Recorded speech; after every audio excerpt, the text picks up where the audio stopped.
Alright, let me start by saying I'm still absolutely trash at playing video games, but I do have something new in my arsenal that will make me the slightest bit less mad. Now, I'm a huge console gamer, and as I've mentioned so many times in the past, I used to be a massive PC gamer. And during that time, I was huge into competitive gaming, whether that be World of Warcraft server first raid kills, or pushing my competitive rank in games like Overwatch.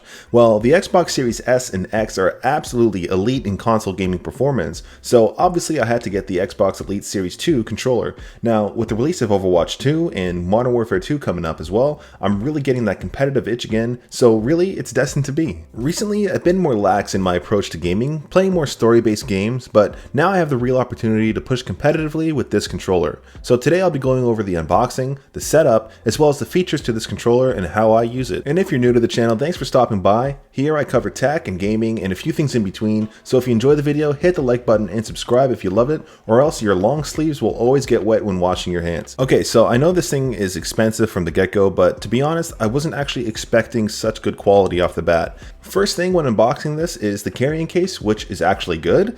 It's not cheap or flimsy at all, and it's legitimately something I'll really use, so definitely a strong start. Apart from that, they give you this long-ass Xbox branded and braided USB-A to C cable, which is great, especially if you need to charge your controller from across the room. Opening up the case, you've got the controller itself, which again, similar to the case, is actually good quality. The carrying case has all these intricate slots for all the attachments for your Elite controller, and low-key my favorite thing, the charging dock. Now let me begin by saying I've never spent any sort of money like this on a controller, and it's expensive as hell. I'm talking I'd be dropping max 20 bucks on a shitty Mad Catz controller for my PlayStation 1, but this is 10 times that price, and honestly, I kinda think it's worth it.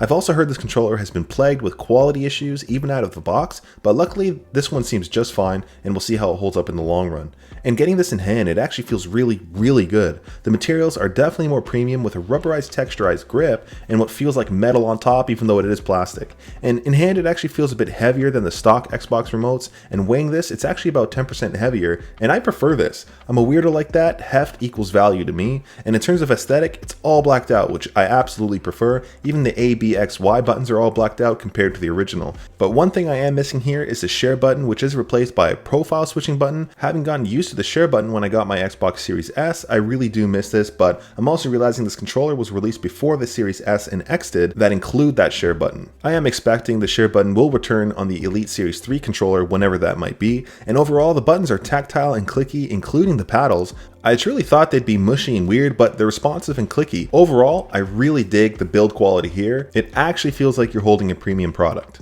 Let's talk features though, since really this is where the controller really shines, and for me there's lots to love here. Some people are team swappable batteries, but for me I love rechargeable batteries, and it's one less thing you gotta worry about, and apparently this controller has up to 40 hours battery on one single charge. Personally, this sucker will be docked nightly to charge out of reach of my toddler, so it's not something I really need to worry about, but I still love rechargeable batteries. Even with my Series X non-Elite controller, I still use rechargeable batteries there. Included in the carrying case too is this tension key, which allows you to tighten or loosen the tension on your joysticks. This is freaking cool, and I've already got mine cranked up to the max tension. It's nice being able to customize this. Likewise, you can customize the height of your joysticks. You've got the stock short ones, a medium set, and one daddy long stick, which is a nice touch. Not sure when I'll use that one, but my preference are the medium height sticks. The D-pad that comes installed is nice too. I'm one of those violent gamers that gets a D-pad imprint on my fat thumb, so this is definitely a nice change having this octagon directional pad, and swapping it out is satisfying with a nice magnetic click if you need to. Now something I wasn't so sure I'd actually use are the paddles. Naturally, the way I grip my controller, I've been clicking these like mad, so I'm sure it takes a little bit of time to get used to it, but I did end up binding these to my D-pad controls, especially in games like Overwatch, so I don't have to take my thumb off the stick while gaming. But if you do have this controller, let me know down below in the comments how you bind these buttons. I could really use some solid cheat hack tips. All of these accessories are metal finish too, which is super nice. Again, it's stellar quality with the magnetic attachments, and it sort of feels like the price is becoming more and more justifiable as I get to know this controller. And second to the charging dock as my favorite are actually the adjustable triggers. I freaking love this. Each trigger has a switch for regular depth, medium, and short activation. This is badass, especially when playing shooters where trigger travel makes the difference in who can pop off first. When I'm using semi-auto weapons in Call of Duty or Overwatch, this is a beautiful feature. Not to mention it's easily swappable mid-game if I swap heroes or classes that might not need it. You can also swap the profiles depending on the games you're playing, or simply if someone else is using the controller. This is a neat feature for me where I'll swap between dedicated profiles depending on what I'm playing.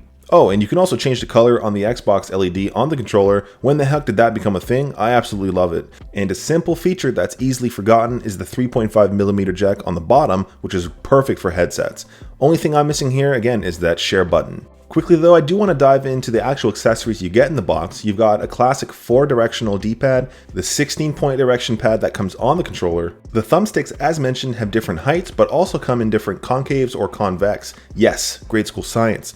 And of course the paddles to round out the accessories. The overall accessory package is lovely, all made with what feels like good quality material. I wasn't expecting to dig all of it so much, but I really do. So am I any less bad at video games? No, not yet at least. I'm still sort of getting used to this controller, and I'm actually practicing with it before I become a sweatlord at my favorite games. Overwatch is easily where I'll get the most benefit out of this controller, especially because there's so many unique heroes, each can have their own settings. If I'm popping off with a rifle, instant triggers are absolutely key, or tanking with a shield and thick hammer, I definitely want more trigger travel when swinging. And I have to mention the rumble feels much better than the original controller. Not that that was bad at all, but certain things give such good in-hand feedback. And again, Call of Duty, a staple for a lot of people, instant triggers are absolutely amazing for reactions. Let me make this clear, I'm legitimately awful at Call of Duty and I want to blame it on a placebo effect, but I was straight up roasting people with the controller way more. My wife was legit watching me in awe while I was playing and saying things like, "Oh my god, you're so good at Call of Duty, I knew it was a good decision to marry you," and "Wow, all my friends are jealous of me because you're so good at Call of Duty."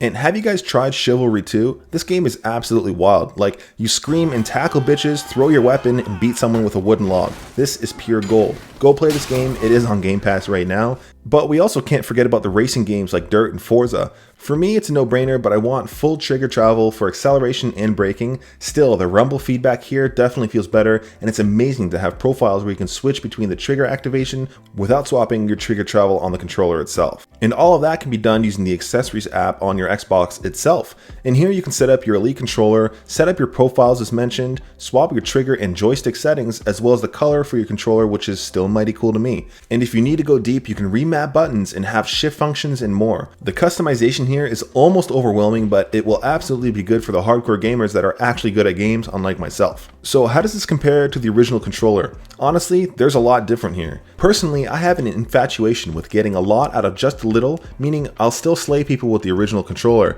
but it's really hard to not see all the benefits with the Elite controller. This really gives you a lot more control in your gameplay and settings. Not to mention there's huge opportunity to use the paddles for accessibility purposes if you don't have fingers on one or both hands. You can't press a trigger with no trigger finger, but you can press a trigger by remapping it to a paddle. Easy win. I will say though, compared to the original controller, I was having mad connectivity issues right out of the box.